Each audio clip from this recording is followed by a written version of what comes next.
Magandang araw mga sangkay, welcome back po sa aking YouTube channel. For today's video po ay share ko sa inyo yung paggawa ng aking baked leche flan. Ayun mga sangkay yung ating baked leche flan. Pero bago po tayo magsimula ay gusto ko muna magpasalamat sa aking 16,000 subscribers mga sangkay. Maraming salamat po sa inyo. Dahil sa inyo po ay dumarami pa tayo at tinatangkilik niyo po yung aking mga recipe na pinabahagi. Maraming salamat po sa inyo mga sangkay at sana ay pagpatuloy niyo po support sa aking channel at huwag niyo po kakalimutan sana mag-like at mag-share ng video niyo mapapanood at subscribe niyo rin yung aking channel kung sakaling hindi pa kayo nakapag-subscribe. So yun mga sangkay, bali pagpapatuloy na natin yung paggawa ng ating baked leche flan. Ating first step mga sangkay sa ating paggawa ng ating baked leche flan ay ito, gagamit tayo ng bilog na lanera. At maglalagay tayo dyan ng asukal.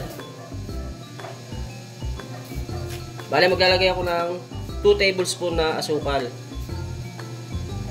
Yung ginamit kong sukat ay 1 tablespoon lang mga sangkay ha.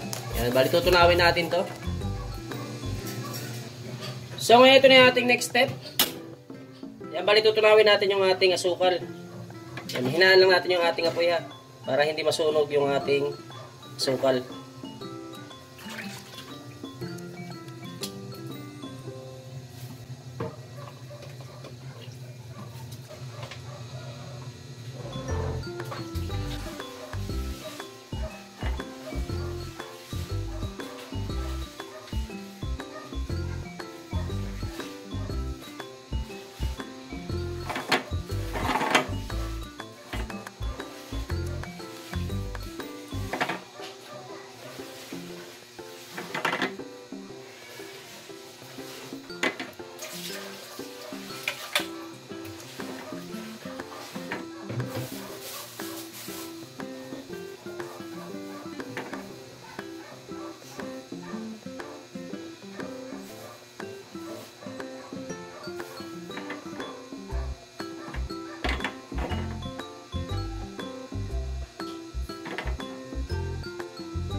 At ayan, kung sakaling natunaw nyo na yung asukal sa inyong lanera.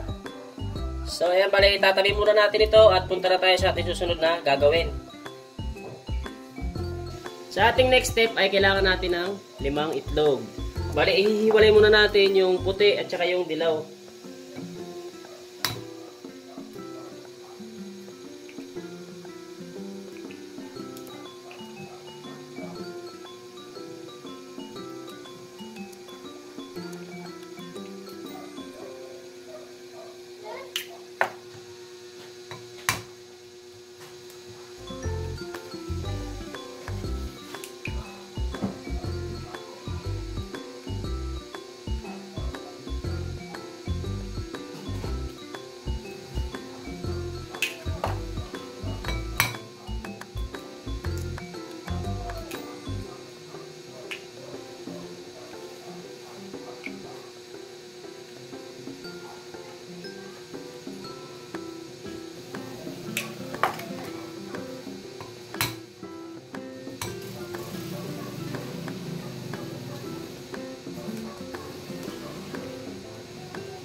At ito na nga mga sangkay, bali nahiwalay na natin yung ating egg white at saka yung ating egg yolk. Bali yung ating gagamitin sa ating baked leche flan ay yung egg yolk lamang po. Bali yung ating egg white ay hindi natin magagamit sa ating leche flan. Tatanungin nyo, ano po ang mangyayari sa ating egg white? Sayang naman po kung hindi natin magagamit.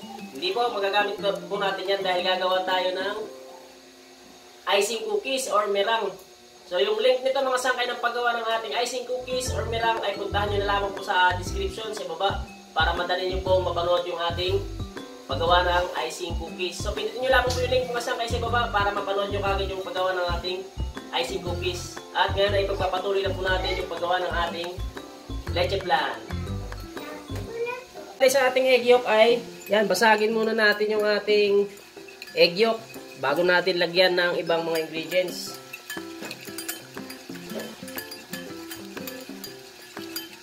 Five pieces po yan na egg yolk. Sunod nating ilalagay ay evap milk. Maliit na lata lamang po ng evap milk yung aking gagamitin.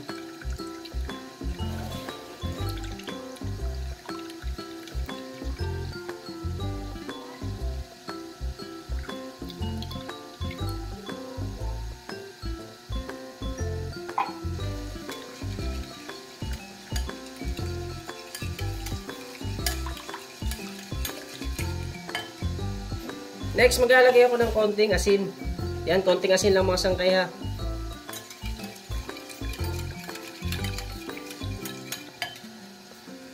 At ang sunod kong ilalagay ay condensed milk. Isang lata rin na maliit. Ubusin natin lahat. Yung isang lata na maliit na condensed milk.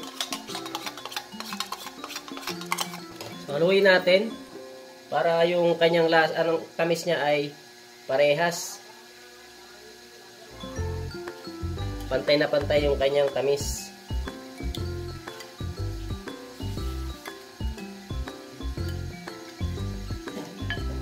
Sunod kong ilalagay ay calamansi juice para mabawasan yung ating lansa ng ating itlog. Bali naglagay ako ng 1/2 tablespoon.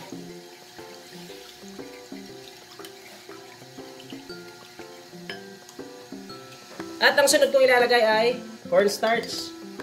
Para yung ating leche flan ay mabilis nating mapabuo yung ating leche flan. Yan, 1 tablespoon na cornstarch. So, haluin natin ng maayos.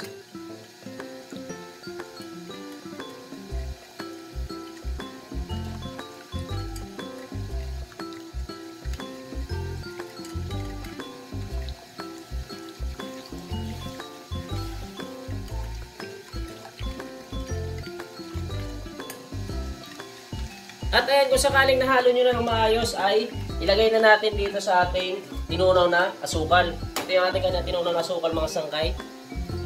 Bali gagamit tayo ng salaan para hindi natin maisama yung, kung may bobo man, hindi natin maisasama sa ating lulutuin na leche flan. Yan, sasalaan lang natin.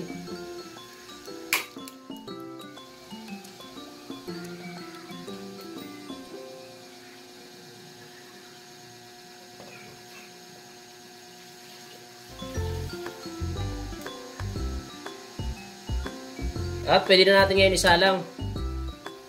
Kapag salang nga pala nito mga sangkay, kailangan natin ng lanera. Ito. Dahil sa baked leche flan siya, kailangan natin ng lanera. Lalagay natin dito yung ating leche flan. Bali dito sa ating lanera, maglalagay tayo ng tubig. At saka natin ngayon lalagay yung ating lulutuing leche flan. Ayan. Kalahati lamang po yung tubig sa ating lanera. Ayan, kalahati. At isasalang na po natin. So, kung isasalang na natin yung ating leche flan, dapat ang inyong oven ay mainit na at mahina nga po lamang yung ating gagamitin para hindi mapersa yung ating leche flan. Abangan nyo na lamang po kung ilang minuto nating lulutuin yung ating baked leche flan. Okay, mga sangkay, ito na po yung ating baked leche flan. Bale, linuto natin ng 30 minutes. Yan, kung mapapansin nyo yung ating baked leche flan ay hindi kakapalan, di ba? Asahan nyo ng mga sangkay kung sakaling mas makapal dito yung inyong leche flan ay mas tatagal po ang pagluluto ng inyong leche flan. Inuulit ko, 30 minutes ko po siyang linuto sa mahina na apoy. Yan, ngayon bali, dililipat na natin ngayon ng lalagyan.